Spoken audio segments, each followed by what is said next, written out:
Hi everyone, welcome back to the channel. In this video, we will take a look at how to do rehearsal packaging with Pandabuy.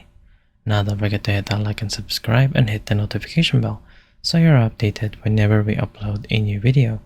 Stick until the very end so you don't miss a single detail.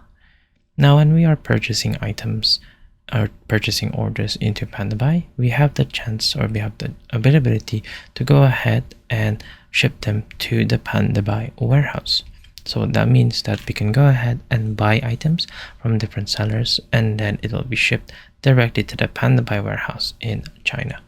Now, what we can do is we can actually do some rehearsal packaging for Pandabuy to go ahead and assist with how our items is prepared for us.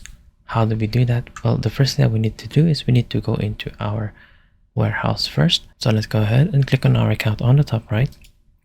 And then we're going to go on warehouse right here. Now once that we are in the warehouse section, we should be able to see all of our items right here that we have ordered and are currently in the Pandabuy warehouse. Now you would need to go ahead and send in the details as to where you want this to be sent to, and you would need to go ahead and click on the country as well. So there are multiple options right here, and choose the one that is towards your shipping address. You need to then go ahead and add in your shipping address, and then you can choose the different outer packing method that you would like.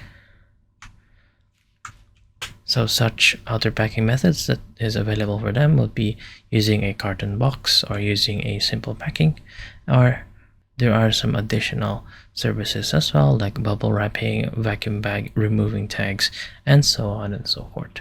All you need to do is to go ahead and leave a remark of all of the requirements that you want on your packaging. Then continue to fill in the shipping method and then fill in the declaration.